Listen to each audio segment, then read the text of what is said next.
Hello, बहुत ही स्वागत है आप सभी का मेरे इस चैनल पे इंसाइटफुली योर्स इस चैनल पे।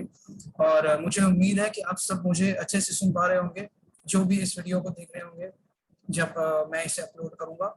तो अगर कोई भी प्रॉब्लम्स आती हैं तो please do let me know in the comments section. अब आगे बढ़ते हैं।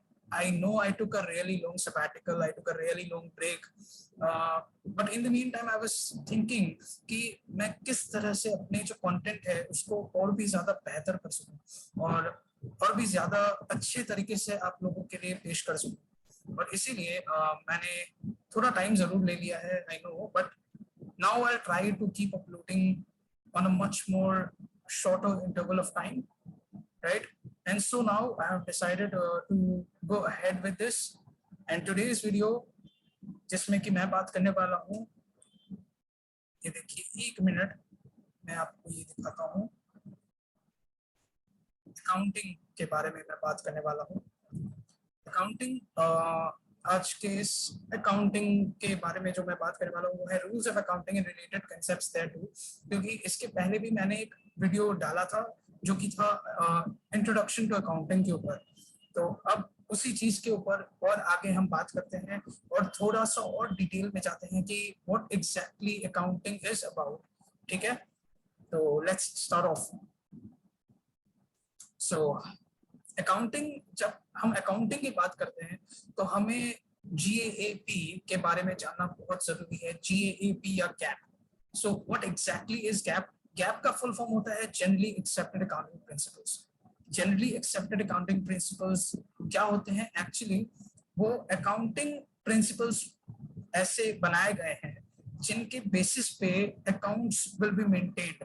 एंड फाइनेंशियल अकाउंटिंग जिसकी हम बात करते हैं, या फिर अकाउंटिंग एज अ सब्जेक्ट जब हम बात करते हैं, तो this is the basic standard और the norm on which the accounts would need to be prepared.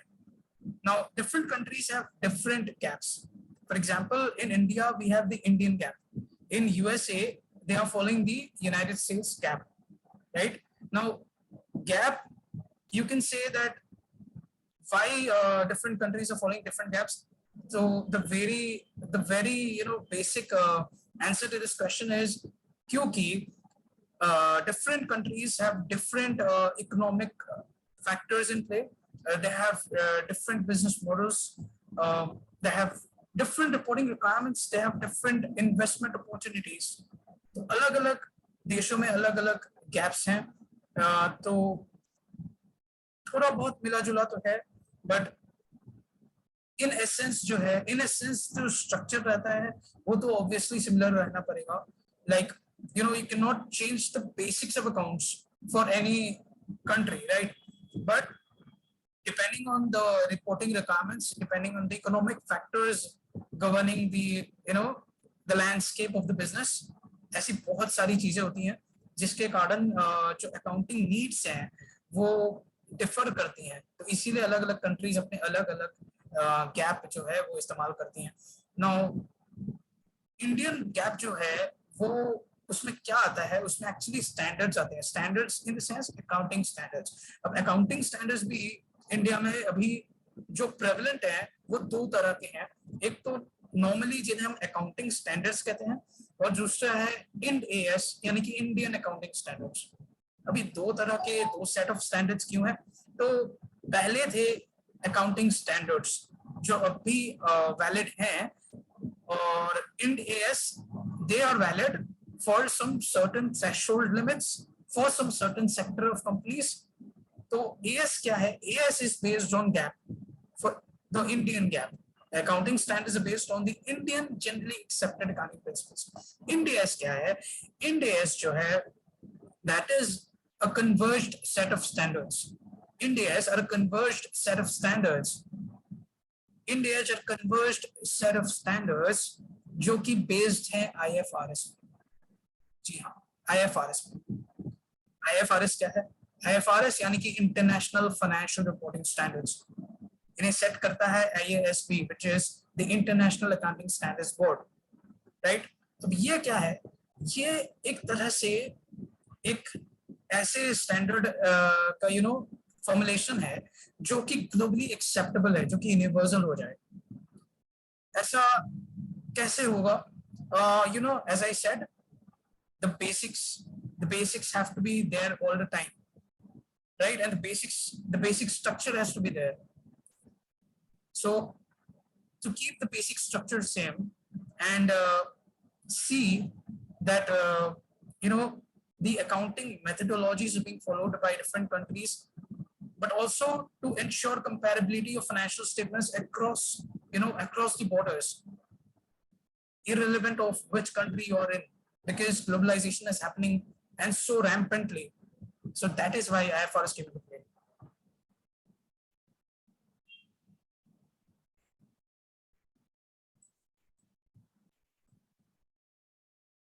Okay, तो मुझे उम्मीद है कि आपको ये सब बातें समझ में आई हैं, तो अब हम आगे बढ़ते हैं। ओके, आगे बढ़ते हैं और बात करते हैं टाइप्स ऑफ अकाउंटिंग की। अकाउंटिंग कितने टाइप्स के हो सकते हैं? तो जनरली एक्सेप्टेबल जो होता है वो है कि फाइनेंशियल अकाउंटिंग है, और इन एसेंस जब हम बात करते हैं अकाउंटिंग की तो ऐसा माना ही जाता है कि हम फाइनेंशियल अकाउंटिंग की बातें कर रहे हैं। तो फाइनेंशियल अकाउंटिंग किस लिए आता है? ये फाइनेंशियल और स्टैट्यूटरी रिपोर्टिंग के काम आता है। ये वो ही यू नो, बैलेंस शीट और कैश फ्लो स्टेटमेंट वगैरह, जो फाइनेंशियल स्टेटमेंट्स वगैरह हम लोग रेफर करते हैं, ये उसी के लिए है फाइनेंशियल अकाउंटिंग। और इसलिए इसकी इंपॉर्टेंस इतनी ज्यादा है because investors rely on these statements, rely on these reports, right? So ये बहुत ही ज्यादा जरूरी हो जाता है, and this is, you can say, the first and foremost type of accounting. And इसके बिना आगे कोई बात ही नहीं हो सकती थी, क्योंकि ये ही वो बेसिक चीज है जो हमें ठीक करनी पड़ेगी और हमें इंश्योर करना पड़ेगा कि ये सही से हो रहा है, ताकि जो बिजनेस है वो भी प्रॉस्पर कर सके, जो इन्वेस्टर का पैसा है वो भी ग्रो कर पाए। So these are the, you know, basic things. आगे बढ़ते हैं। मैनेजमेंट अकाउंटिंग भी एक प्रकार की अकाउंटिंग है। This is another type of accounting. ये it is used by the management and comprises of information reports and decision making assistance की हम बात करते हैं। क्यों? क्योंकि, या फिर कैसे कह सकते हैं डिसीजन मेकिंग असिस्टेंस, क्योंकि मैनेजमेंट अकाउंटिंग के जरिए, through management accounting, I am getting such information which is useful for decision making. If I am a manager, I'm using management accounting to make decisions, important decisions, to ensure the profitability of the business, to expand my business, to you know, see where the growth opportunities are, to see if I really need to, you know, ramp up production, or if I need to, you know, phase out a certain product. So these are the kind of things which are addressed by the concept of management accounting. Next comes cost accounting. Now, cost accounting. So it's about reporting on costs and control and their control, etc. So cost accounting basically क्यों किया जाता है? ताकि हम देख पाए कि what the cost of making a product or providing a service is, and if I'm pricing my product profitably enough, also to ensure कि कहीं materials की चलते, you know, fluctuation तो नहीं हो रहा है prices of materials में, या फिर labor के prices में। ऐसा क्या हो रहा है जिससे मेरी cost बढ़ रही है?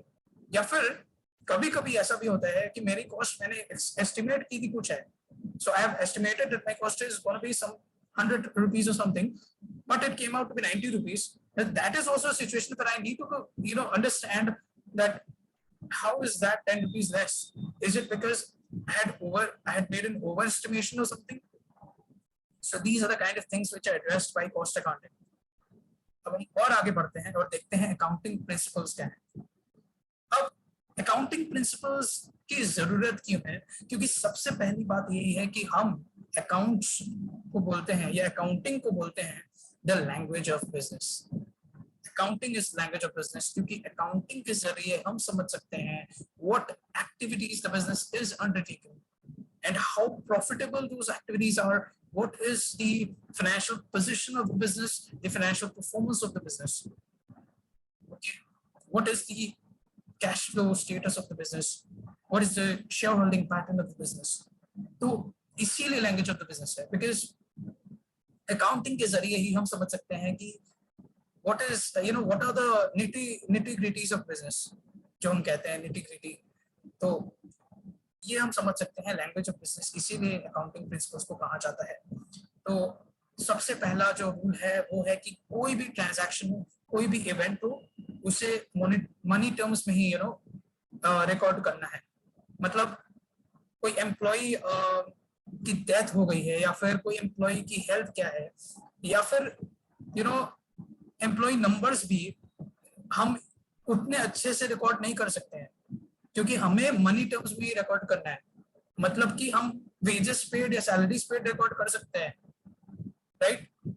उस बेसिस पे हो सकता है कि हम ये अगर कहीं नोट पे लिखा हो we have so many employees, या फिर कहीं कभी जनरल इंफॉर्मेशन में कंपनी ने कभी वेबसाइट वगैरह पे डाल दिया we comprise of so many employees, उससे एक अंदाजा लगा सकते हैं नंबर ऑफ एम्प्लॉइज कितने हैं, बट हम अकाउंट्स में नहीं डाल सकते हैं ये। तो फोमोस्ट रूल यही है कि कोई भी ट्रांजैक्शन, कोई भी इवेंट हो, वो स्ट्रिक्टली मॉनेटरी टर्म्स में ही रिकॉर्ड होना चाहिए, स्ट्रिक्टली इन फाइनेंशियल टर्म्स, क्योंकि इसके अलावा किसी भी तरीके से आप रिकॉर्ड नहीं कर सकते हो किसी अकाउंटिंग एंट्री को। कोई भी अकाउंटिंग एंट्री होगी तो उसके लिए आपको मनी टर्म्स में ही रिकॉर्ड करनी होगी उसे, ओके। एंड इसके अलावा और एक बात कह सकते हैं इसमें कि ट्रांजैक्शन और इवेंट के बीच में बहुत कंफ्यूजन काफी बार आ जाता है।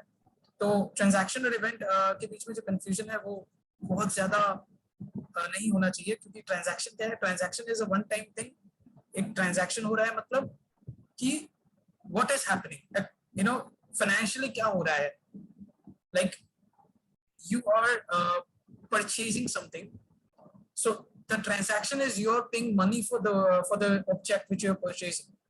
But event क्या है, event is जो हुआ है, मतलब the purchase which has happened. Sale के केस में सेल हुआ है तो that is an event. So a transaction is actually a result of an event, right? Or you can also say this that transaction is something which happens in the course of an event. ये भी हो सकता है एक explanation. आगे चलते हैं principles, जो बात करते हैं अकाउंटिंग प्रिंसिपल्स की, तो अकाउंटिंग प्रिंसिपल्स में क्या क्या आते हैं, तो उसमें आते हैं कंसेप्ट्स एंड कन्वेंशंस।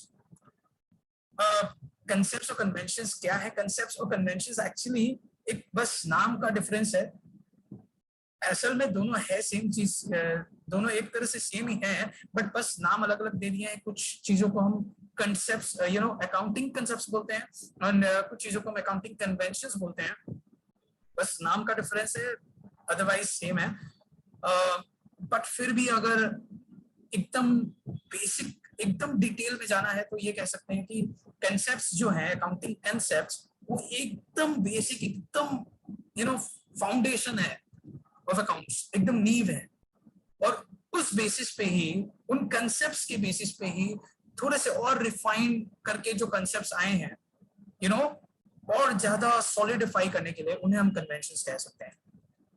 अब आगे बढ़ते हैं और अकाउंटिंग कंसेप्ट्स के बारे में बात करते हैं। यहाँ पर हम कुछ जरूरी अकाउंटिंग कंसेप्ट्स की बात करने वाले हैं, जो कि बहुत ही ज्यादा यूजफुल होते हैं और हमारी अकाउंटिंग की अंडरस्टैंडिंग को बढ़ाने में बहुत ही ज्यादा वो रिक्वायर्ड है। बिकॉज अगर हम इन कंसेप्ट्स के बारे में नहीं जानते हैं और इन कन्वेंशंस के बारे में नहीं जानते हैं तो हम अकाउंट्स नहीं समझ पाएंगे। तो ये जानना बहुत ही जरूरी है कि ये अकाउंटिंग कंसेप्ट्स क्या है। तो आगे बढ़ते हैं। सेपरेट बिजनेस एंटिटी, मैंने यहाँ पे ब्रैकेट में बीई लिखा है क्योंकि आगे चल के हम देखेंगे, आप रियल लाइफ में देखेंगे बहुत ही सारे रिपोर्ट्स वगैरह में क्या होता है, बीई लिखा रहता है, that BE is business entity. ठीक है, तो सेपरेट बिजनेस एंटिटी कंसेप्ट क्या है? सेपरेट बिजनेस एंटिटी कंसेप्ट एक बहुत ही फंडामेंटल कंसेप्ट है अकाउंट्स में। इसमें क्या करते हैं कि इसमें माना जाता है कि द ओनर जो है बिजनेस का और उसका बिजनेस, वो दोनों सेपरेट है इन अकाउंटिंग टर्म्स। मतलब ये है कि ओनर के ट्रांजैक्शंस जो हैं वो बिजनेस के बुक्स में नहीं आएंगे, एंड बिजनेस के ट्रांजैक्शंस ओनर के बुक्स में नहीं आएंगे। I am talking about those transactions which are specific to the owner and specific to the business respectively. Again, if an owner is infusing capital into his business, उसमें भी जो entry होगी ना, उसमें ओनर को एक सेपरेट इंडिविजुअल के रूप में देखा जाएगा, and the business would continue to be a separate business entity. So when you're making an accounting entry, when the owner is infusing capital, you are showing that this owner has infused capital in the business. So the business is receiving capital, but that is not part of the money of the owner, because the owner is separate and the capital which is infused in the business is separate. That's for the business use, not for the owner's personal use, right? Next money measurement concept है, जिसके बारे में मैंने आगे पिछली slide में भी बताया था कि सिर्फ मनी आइटम्स जो है वही रिकॉर्ड होते हैं, और क्वालिटेटिव डेटा जो है वो no matter how valuable it is, it may not find a place in accounts. So as I said, maybe an employee is really doing really well, he's a great asset to the company, but what are you going to record in the books of accounts? You are at most going to record the wages and salaries which are paid to him, and you are going to record what exactly the profit is being earned by the company and what revenue generation has been made, but you won't be able to record specifically the revenue which has been generated by that very employee, right? You have to record it in terms of the entire business. So it is a qualitative data कि एक employee ने या फिर एक particular department ने ही सही बहुत काम किया है, बहुत आगे बढ़ा रहे हैं business को, but वो qualitative data है, money terms में हम उसे record नहीं कर सकते हैं. Money terms में जो चीजें record हो सकती हैं, जो चीज की value money में आती है, पैसे के terms में आती है, उन्हें ही हम measure कर सकते हैं और record कर सकते हैं अपने books of entry में, accounting records में. वरना हम उन्हें उनके बारे में मतलब सोच के भी फायदा नहीं है, because they won't find an entry in our accounting records. आगे बढ़ते हैं dual aspect concept. Dual aspect एक foundational concept है एकदम accounts में, a debit for each corresponding credit and vice versa. एक debit होगा तो एक credit होगा, एक credit होगा तो एक debit होगा. हमेशा ये दोनों साथ साथ चलते हैं. कभी भी ये नहीं दे सकते आप दो debit एक साथ, मतलब debit या credit ऐसा करके कोई ट्रांजैक्शन नहीं होता है. हमेशा डेबिट क्रेडिट ये दोनों साथ साथ चलते हैं. डेबिट और क्रेडिट, बिना डेबिट के क्रेडिट आता नहीं है ट्रांजैक्शन में, बिना क्रेडिट के डेबिट दिखा नहीं सकते हैं ट्रांजैक्शन में. एक चीज को डेबिट करेंगे तो एक चीज को क्रेडिट करना ही पड़ेगा. और इसमें और एक बात होती है, हम आगे हो सकता है आगे जब हम जाएं तो ये भी देखें कि कंपोजिट एंट्रीज होती है, कंपोजिट जर्नल एंट्रीज. जब हम जर्नल एंट्रीज के बारे में पढ़ेंगे तो कंपोजिट जर्नल एंट्रीज क्या होती है. कंपोजिट जर्नल एंट्रीज में हम देखेंगे ना, दो चीजें डेबिट हो रही है और एक चीज क्रेडिट हो रही है, या फिर एक चीज क्रेडिट हो रही है, दो चीजें क्रेडिट हो रही है, एक चीज डेबिट हो रही है. ऐसा होता है कंपोजिट एंट्रीज में. तो इसका मतलब क्या वो डुअल एस्पेक्ट कंसेप्ट को नहीं मानता है? नहीं, ऐसा नहीं है. ऐसा बिल्कुल भी नहीं है. होता ये है कि इसको हमें और रिफाइन करके ऐसा लिखना चाहिए कि a debit amount for each corresponding credit amount, यानी कि जो टोटल डेबिट अमाउंट है वो टोटल क्रेडिट अमाउंट से मैच करना चाहिए हमेशा, हर बार, हर एक एंट्री में, हर एक ट्रांजैक्शन में. ये एक बहुत ही ज्यादा जरूरी कंसेप्ट है. इसे आप समझ जाएंगे तो मतलब बहुत ही आसानी से आप एंट्रीज कर पाएंगे और बहुत ही आसानी से अकाउंटिंग को समझ पाएंगे. आगे बढ़ते हैं गोइंग कंसर्न कंसेप्ट पे. और गोइंग कंसर्न कंसेप्ट भी बहुत ही यूजफुल कंसेप्ट है. इसमें माना जाता है कि the business it shall continue to operate in the foreseeable future and there is no need to materially curtail its operations, right? तो इसमें क्या होता है कि ऐसा माना जाता है कि जो बिजनेस है वो अपना चलेगा, लंबे समय तक चलेगा. एंड एक तरह से देखिए इंडेफिनिटली तो अनरियलिस्टिक वाली बात है, बट इंडेफिनिटली भी कह सकते हैं, क्योंकि हम ये नहीं सोचते कि बिजनेस किसी पॉइंट ऑफ टाइम पे रुक जाएगा. हम यही सोचेंगे कि बिजनेस सालों साल चलता रहेगा. And we are going to keep recording every transaction, every aspect about whatever is happening with our business, whatever profits or losses we're making, whatever is happening. So we are always continuing, and in business terms the business is always continuing, and there is no need to curtail any operation, to phase out any segment altogether. There is no need for that. कभी कभार हो सकता है एक आध product इधर उधर introduce किया, इधर से प्रोडक्ट फेज आउट कर दिया, बट देन अगेन अगर वो प्रोडक्ट ही अपने आप में एक अलग एक तरह से सेगमेंट है या बहुत ही जरूरी है, बहुत ही ज्यादा मटेरियल है टू द बिजनेस, तब उसमें वो गोइंग कंसर्न जो कंसेप्ट है वो काम नहीं आता है। बट अगर पूरा का पूरा बिजनेस हम कंसिडर करें तो पूरा का पूरा बिजनेस जब तक बंद नहीं होता है, और इसीलिए हम लोग कंसिडर करते हैं कि पूरा का पूरा बिजनेस हम ठप नहीं करने वाले हैं बिल्कुल भी। बिजनेस हमने जब चालू किया है तो बिजनेस जो चालू हो रखा है वो ऑब्वियसली चलता रहेगा टिल टाइम इमेमोरियल। आगे बढ़ते हैं। तो अकाउंटिंग कंसेप्ट और भी हैं, तो अकाउंटिंग पीरियड कंसेप्ट की बात करते हैं। अब देखिए, बिजनेस तो चलता रहेगा, वी हैव अज्यूम्ड कि बिजनेस चलता रहेगा सदा के लिए। तो इसका मतलब क्या, एक बिजनेस है वो 100 साल चल लिया, उसके बाद क्या हम उसकी रिकॉर्डिंग करेंगे? नहीं ना। एक बिजनेस 200 साल से चल रहा है, अभी भी नहीं रुका, आगे भी और एम्बिशन है उसकी कि और जाएगा आगे, तो मतलब हम क्या वेट करेंगे तब तक? बिल्कुल भी नहीं। इसीलिए अकाउंटिंग पीरियड कंसेप्ट आया है। सो अकाउंटिंग पीरियड कंसेप्ट ये क्या करता है? So we have to take points in time to record activities and report on them, यानी कि हम कुछ इंटरवल ऑफ टाइम लेते हैं, उसके ऊपर हम अपनी अकाउंटिंग रिकॉर्ड्स, अकाउंटिंग रिपोर्टिंग जो है वो रेडी कर देते हैं, और उसी बेसिस पे हम उस अकाउंटिंग पीरियड के लिए अकाउंटिंग रिकॉर्ड्स बनाते हैं। फाइनेंशियल अकाउंट्स प्रिपेयर करते हैं, the financial statements we prepare those. Even management accounting और कॉस्ट अकाउंटिंग की बात करें ना, तो उसमें भी ये पीरियड कंसेप्ट बहुत इंपॉर्टेंट है, बिकॉज वी मैनेजमेंट अकाउंटिंग और कॉस्ट अकाउंटिंग में थोड़ा बहुत एस्टिमेशन भी इन्वॉल्व है, थोड़ा बहुत इनफैक्ट बहुत ही ज्यादा एस्टिमेशन इन्वॉल्व है, और उसमें भी क्या है, इसीलिए ही उस एस्टिमेशन की वजह से ही उसमें भी we are estimating for a period. Obviously estimates can not be made for something indefinite, we have to because estimations obviously they are uncertain.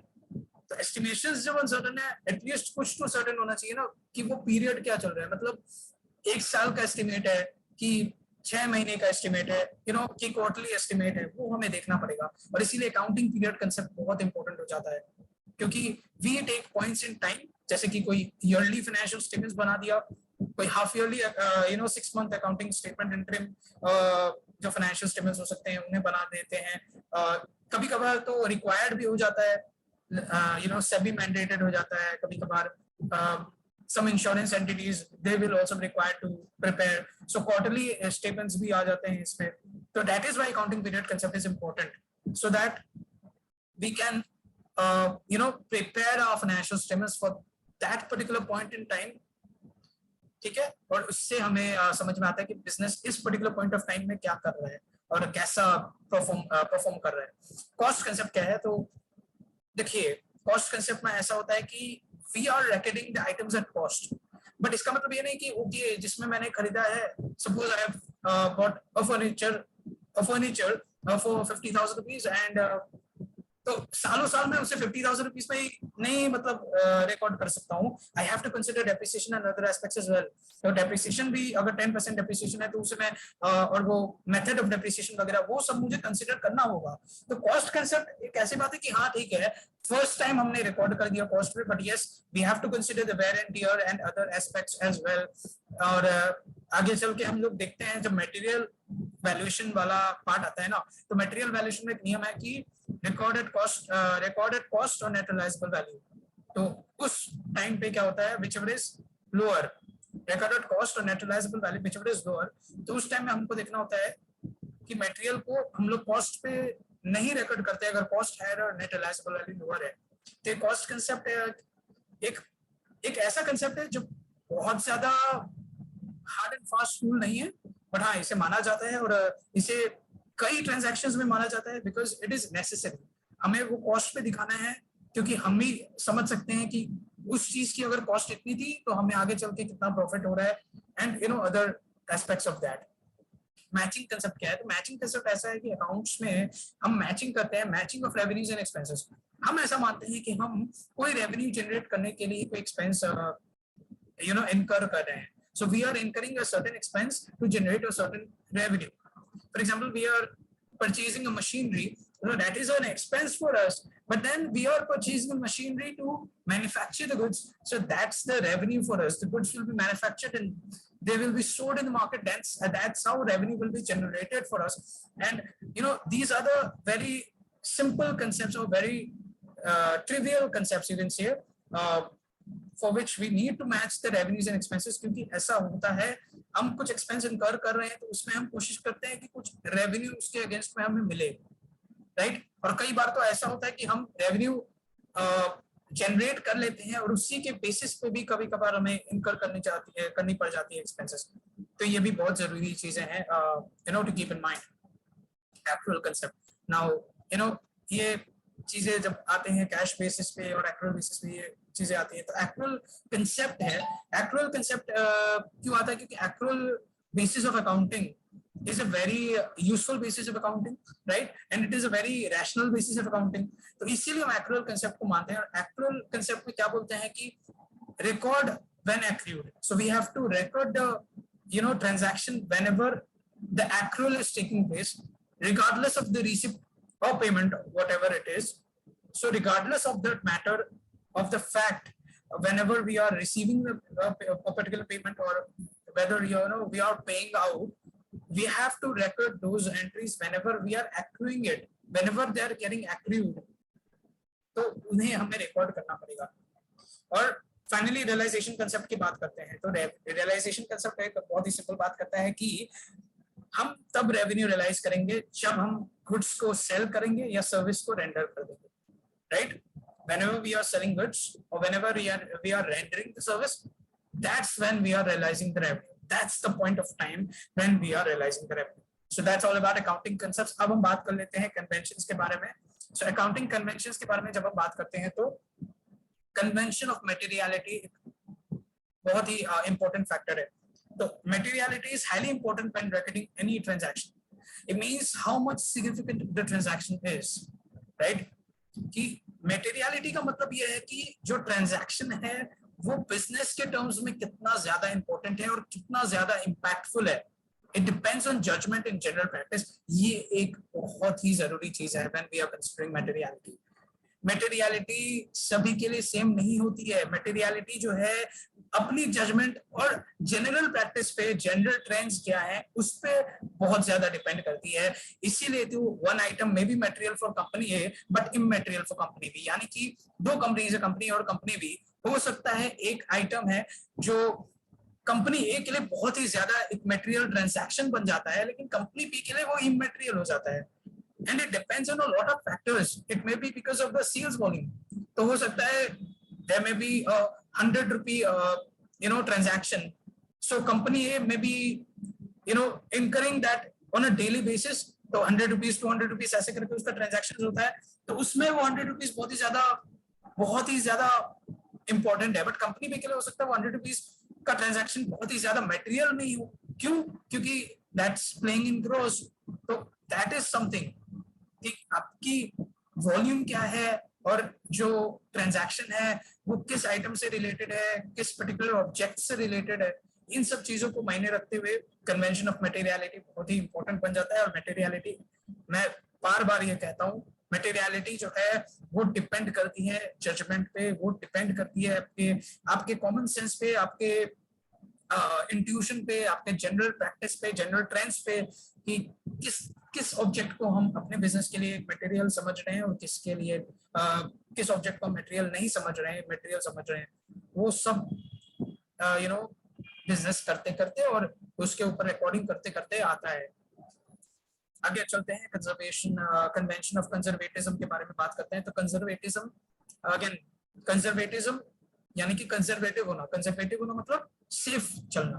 तो सेफ चल रहे हैं हम, क्यों, कैसे सेफ चल रहे हैं? Provide for all possible losses, liabilities etcetera, but don't recognise profits and gains until they are realised. इसे हम प्रूडेंस भी कहते हैं। इसका मतलब हम ये देख रहे हैं और ये सोच रहे हैं कि अगर हमें लगता है कि कोई लॉस है, कोई लायबिलिटी है, तो हम उसे प्रोविजन के तौर पे हम उसे रिकॉग्नाइज कर लेते हैं।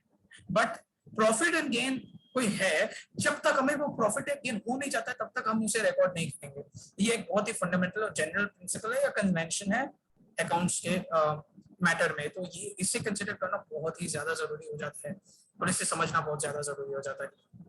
Okay, last but not the least, convention of consistency. तो कंसिस्टेंसी क्या है? Same accounting policies to be followed year on year to facilitate ease of comparison. अब ये कंपैरिजन कैसे हो सकते हैं? इंडस्ट्री वाइज कंपैरिजन भी हो सकती है, comparison with in the same company on a year on year basis भी हो सकती है। यहाँ पे हम जब कंसिस्टेंसी की बात कर रहे हैं तो कंसिस्टेंसी की बात हम generally for the same company कर रहे हैं and on year on year basis, quarter on quarter basis, you know, whatever the basis is, whatever the period of accounting records are. So हम लोग क्या कर रहे हैं कि अकाउंटिंग पॉलिसीज जो फॉलो कर रहे हैं, कोशिश यही रहती है कि साल दर साल उस सेम अकाउंटिंग पॉलिसी को फॉलो किया जाए, ताकि जब हम कंपेयर कर रहे हैं फाइनेंशियल स्टेटमेंट्स को, तो वो इजी रहे, वो कंपैरिजन जो है समझ में आए, वो कंपैरिजन बहुत ही इजी हो जाए और यूजफुल हो जाए। हाँ, लेकिन ये बात जरूर है कि चेंजेस जो है वो परमिटेड जरूर है। अगर एक नई अकाउंटिंग पॉलिसी या दूसरी अकाउंटिंग पॉलिसी अगर बेहतर प्रेजेंटेशन में और एक बेहतर तरीके से उस उस ट्रांजैक्शन को रिकॉर्ड करने के काम अगर आता है और प्रेजेंट करने के काम आता है और उस इंफॉर्मेशन को डिसमिनेट करने के लिए बहुत ही यूजफुल है, तो जरूर अकाउंटिंग पॉलिसी चेंज कर सकते हैं, राइट। तो आज की वीडियो में बस इतना ही। अब आगे चल के हम और बात करेंगे, आगे चल के हम देखेंगे कि क्या करना है और किस तरह से और किस कंसेप्ट को मैं ला सकता हूँ आपके लिए, ताकि आपको और भी ज्यादा मजा आए और इंटरेस्टिंग लगे। तो thank you so much. If you like this video please do like, share, comment, subscribe सब कुछ कर लेना, and thank you so much.